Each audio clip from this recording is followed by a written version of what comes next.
The views expressed are not those of local community broadcasting, WYML LP, or its management, volunteers, or underwriters.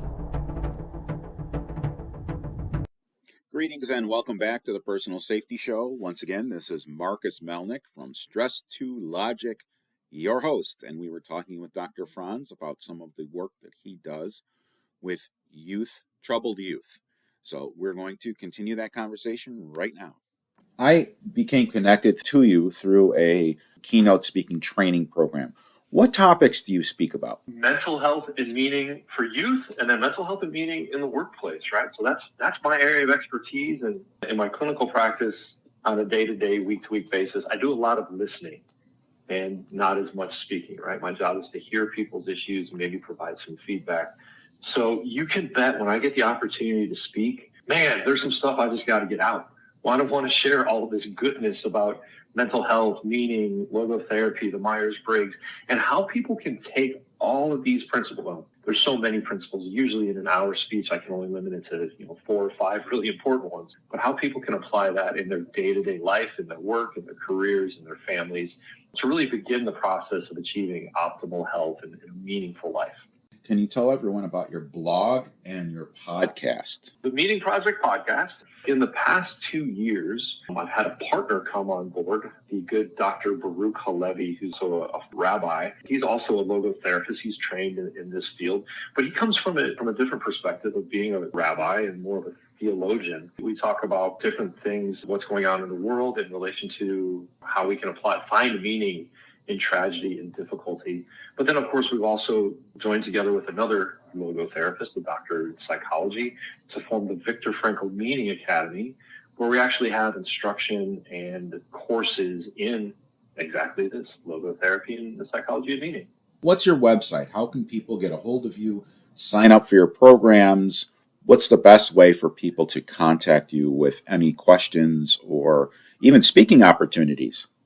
So the easy way is danielafranz.com. That's DanielAFranz.com. That's my individual website, all about contacting me. And then to find out more about what we're doing at the Viktor Frankl Meaning Academy, that's simply themeaningacademy.com. Dan, what final thoughts can you share regarding mental health, overcoming big T trauma, little t trauma? One of the things I really like to look at is what we call the hero's journey. Every good story in human history, whether it's Greek mythology, Roman mythology, or Star Wars and Harry Potter, any good story that we're really attracted to has a flawed hero that goes through this journey of trauma, of depression, of being low. But the good stories always have a mentor.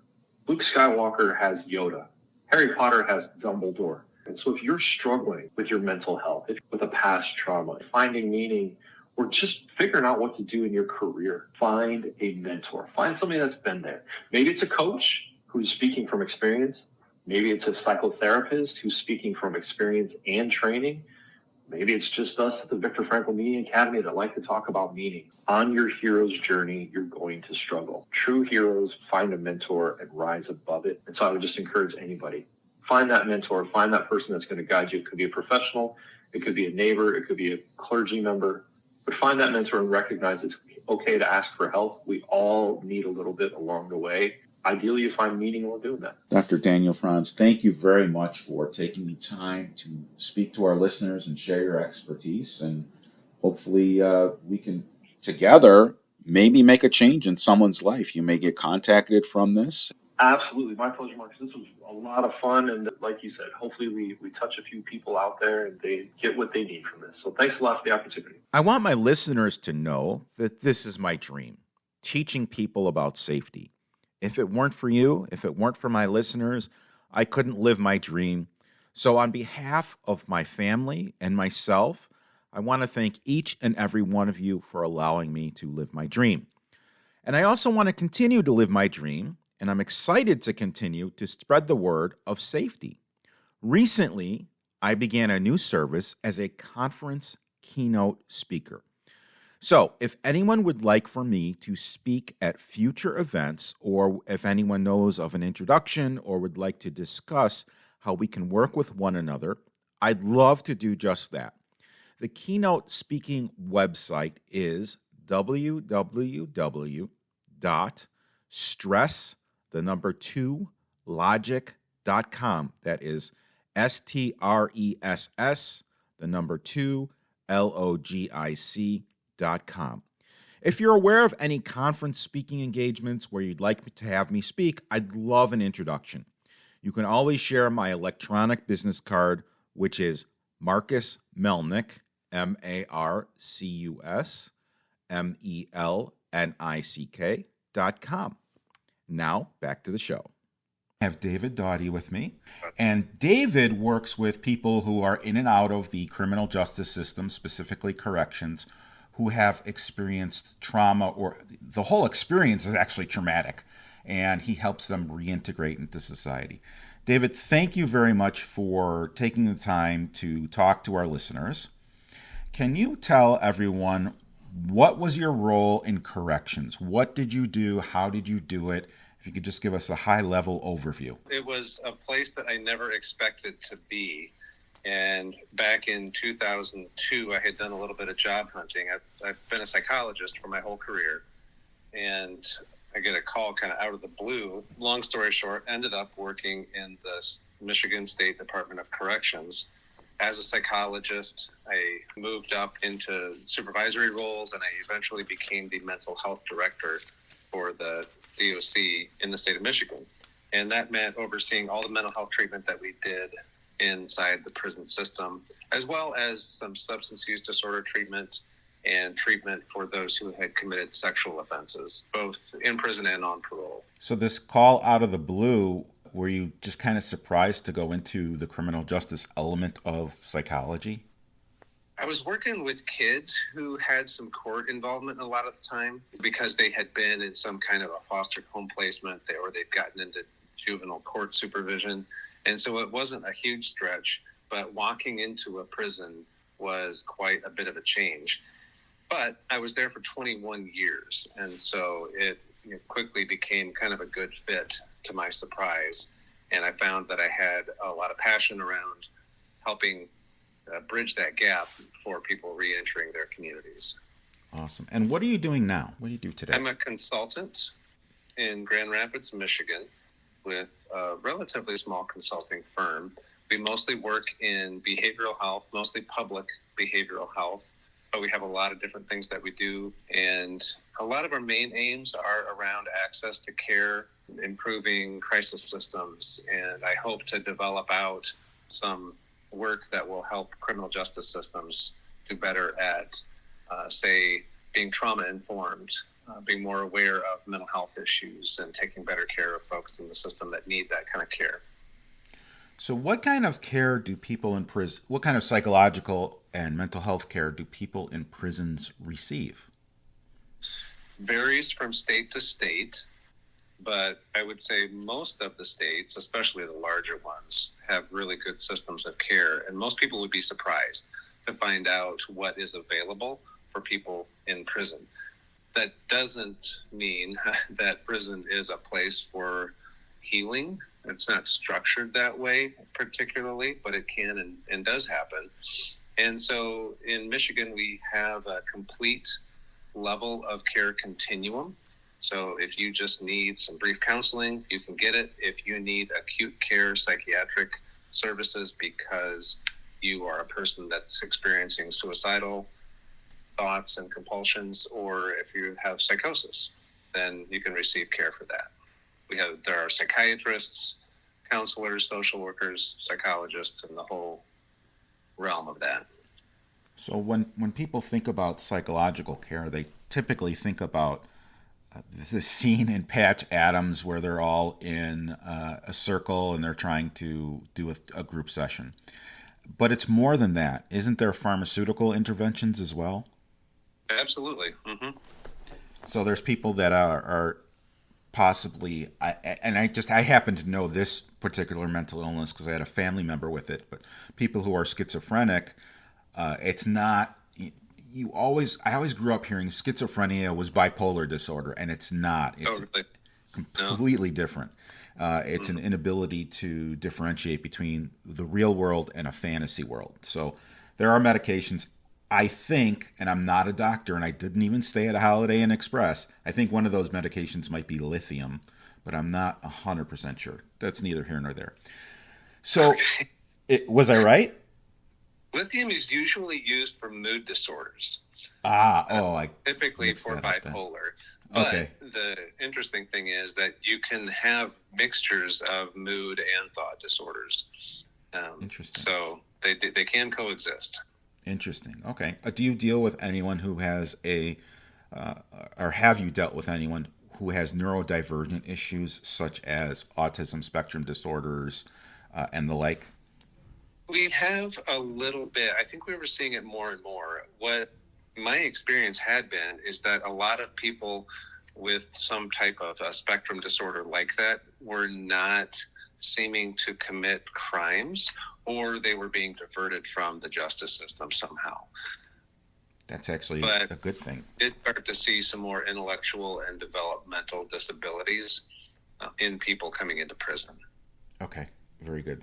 That helps as well. My wife is a fourth grade teacher, and she has about a third of her students are special ed. So I'm very familiar with some of these issues.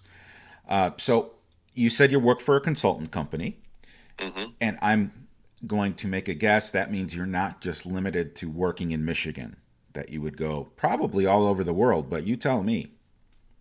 That's true. Yeah, we actually have people, I think, working in at least 5 states now.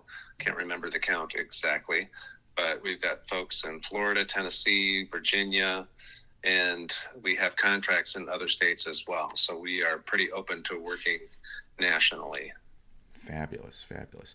I got David through the Speaker Lab, which is a training program that he and I are both involved in, but at different stages. Can you tell everyone about your speaking endeavors? Yeah, one of the things I got most interested in was the fact that it's a pretty universal fact that people who end up in the justice system, arrested, whether they go to jail or prison or they're diverted from a court system, have more trauma issues than a person generally in the population. And that just became really interesting to me in regard to how our systems need to respond to that differently, because we got to stop those cycles.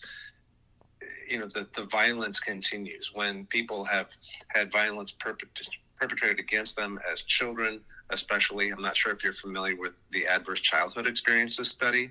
No. But especially young men who have a lot of those adverse childhood experiences, as those stack or become a load for them. They've experienced divorce, a parent going to jail or prison. They were abused or neglected as children, or they had someone with substance use problems in the home.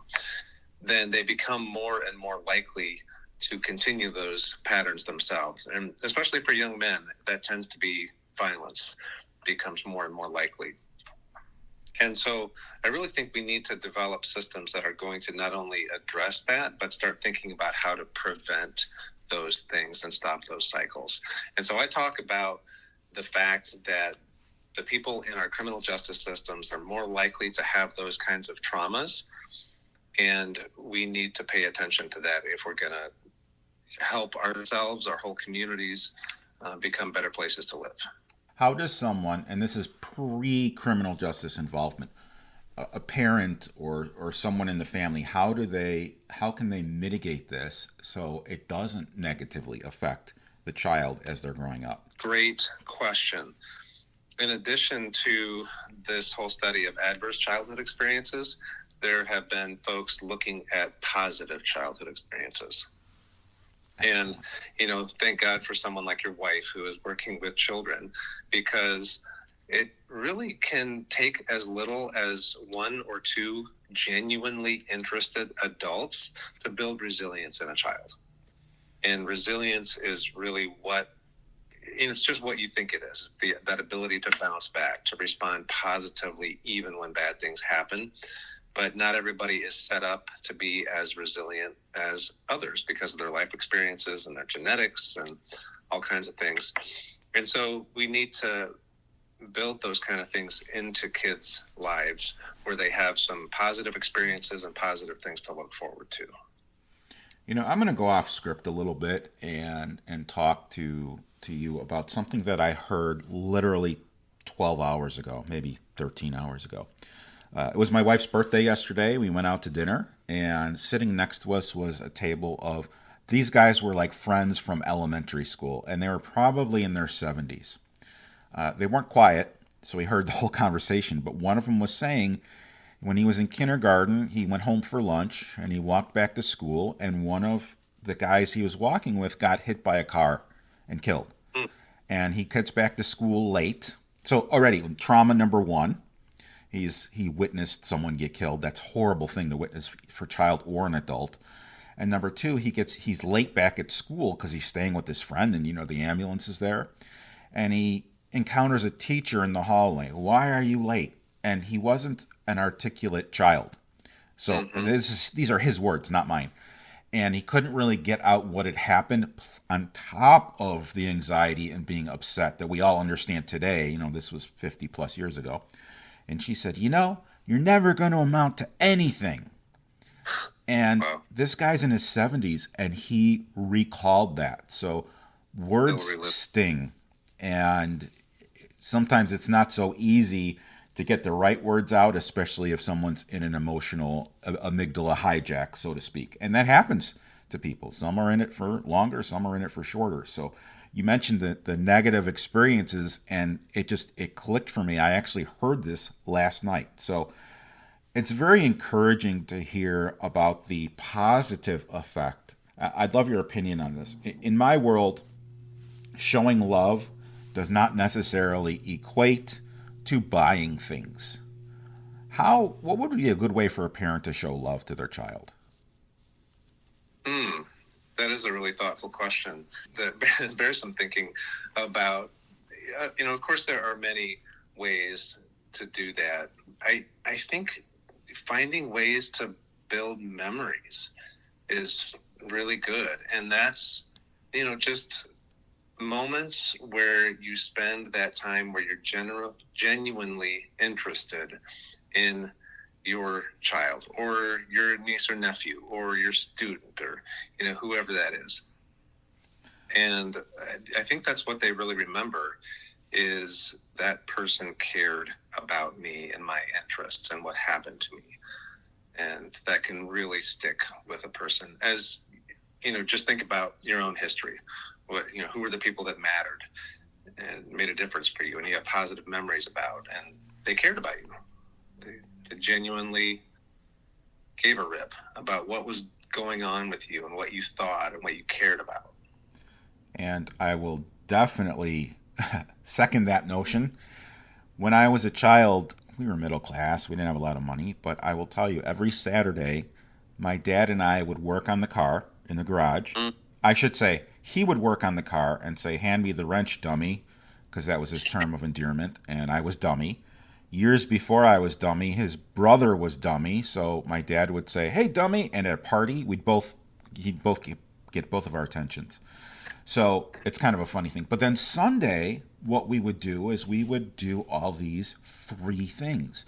Go to the zoo, do a picnic, go to a park, and it was family time.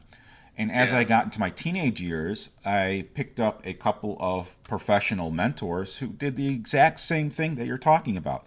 They took an interest in me. They mentored me. They molded me. They gave me some positive experiences. They gave me some negative experiences on what not to do. So I totally agree with you that children can be resilient, but they have to be shown absolute love. So how does a family member of somebody who's been incarcerated, what kind of trauma do they go through? Oh, man. I'm sorry. Yeah. Let me qualify that. Adult family members. We just talked about children, so I'm more focused on adults now. What type of trauma do they have? Well, our system in the United States is, jail and prison are among the few ways that we have built into our system to punish people for what they've done when they've committed crimes. And, it's kind of the ultimate punishment. I think in most states, I don't recall how many states have capital punishment, but in Michigan, we don't have capital punishment. And so you build this place where you're going to take people and take them away from their families, their jobs, their ability to kind of have a productive life. And you've got people that have done all kinds of things, from murder to a series of smaller crimes that, they finally have a judge that got fed up with them, or they just didn't have good defense, or whatever that is. And so it makes it really difficult. And, Michigan is a pretty big state. You've got prisons way up in the Upper Peninsula, way down to near Detroit. And, families that are living in Detroit sometimes can have an 8-hour drive to go visit their family member in prison. Or they call the facility to speak. It's actually the prisoners that call out. But, you have a monthly drill and nobody can call during those times, or you have to wait in line to call your family members. And it just really limits the access. And, it's hard to imagine what might be going on for your family member that's in prison. Obviously, there are dangerous people that are in there. Prisons are not places that are free of drugs and alcohol and violence. And so you've got all those problems. And just having to live with what your family member is going through can be pretty difficult. You might be involved in trying to get them an appeal and trying to support them financially. It does take a little bit of money to be in prison and, have just a few extra things like, hats. And you get clothes and you get food, but, some of the things that can make life a little bit more comfortable, even in prison, can be hard to come by, and it still takes money. If you've lost your father or husband and nobody else is around to earn money, obviously you've got some extreme financial difficulties, and we put a family into a lot of trouble that way. Thank you very much for sharing your thoughts. Can you tell our listeners about an example of a success story where someone's done a crime, been convicted, did time, was released, and really reintegrated back into society, got work, that type of thing? Go ahead. Yeah, my favorite story is with a woman that I got to work with. And she spent, her name is Deb. She gave me permission actually to tell her story, but I'll just use her first name here. And she was in prison for about 4 years related to drug charges. But she had run away from home, gotten kind of scooped up by a pimp, I guess, and became involved in prostitution and used drugs. She had a couple of kids of her own, but they were taken away from her. And she went to prison, and she had an opportunity to hear some other women talk about their lives and their crimes. And she realized that these women were serving life sentences, and that many times in her life she had been one moment away from serving that kind of a sentence, or maybe she just hadn't been caught for something. And it sparked something in her. And she decided to take the classes, get her education, get counseling, take medicine that she needed, just to start by getting her kids back. And she is now a trainer who trains people that have had mental health and drug-related issues to be peer mentors to other people with similar problems. And that's how she earns a living, how she spends her time. And she is a great inspiration for men and women that have mental health and drug addiction issues. And it's been fantastic. So inspired by her. She doesn't happen to have a book, does she? She has not written a book, but that'd be a great story. idea. I need to with her. No, we're on the same page. I recently read a book by Danny Trejo, the actor. Oh, yeah. And he had a very similar story of how he was involved in drugs and crime and gangs and did time and came out, became an actor, and now does drug counseling for other people that are going through the exact same things that he went through. So I love hearing stories like that. Once someone repays their debt to society, they often have a lot of roadblocks ahead of them. The stigma, especially if there's mental health stigma, that I think we're moving away from, but it still certainly exists. So as we're coming to a close, can you tell our listeners about your consultancy business, website, how they can get a hold of you if they want to book you as a speaker or ask you questions or even hire you as a consultant? How can people get a hold of you? Sure. We've got a couple of different ways. The name of my firm is TBD Solutions, like to be determined, although that's not what it stands for. It's just the letters. And it's tbdsolutions.com. I also have a speaking website that is just jdaviddawdy.com with just the letter J. I'm a weirdo that goes by my middle name, so I've got that first initial. And as I said, we primarily work around behavioral health issues and just trying to improve systems of care, make mental health care more accessible for people generally.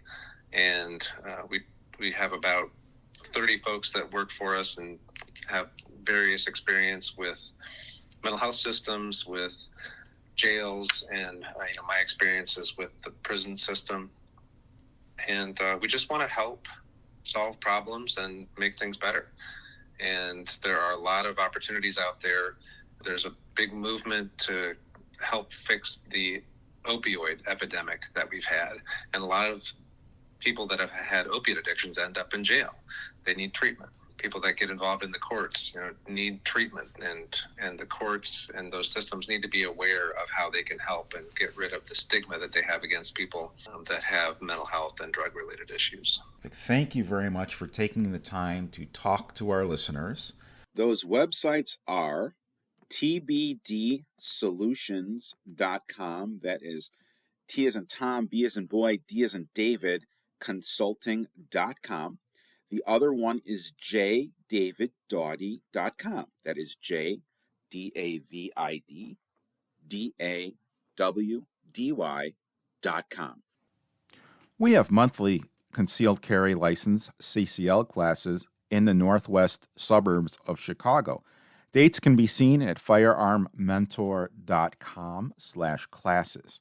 If you have a question, we can be reached at www.firearmmentorcard.com. That is our electronic business card, has all of our contact information and links in it. It's the easiest way to get a hold of us. Until next time, stay safe out there, and I'll see you at the shooting range. This is Marcus Melnick from Firearm Mentor signing off. The views expressed are not those of local community broadcasting, WYML LP, or its management, volunteers, or underwriters.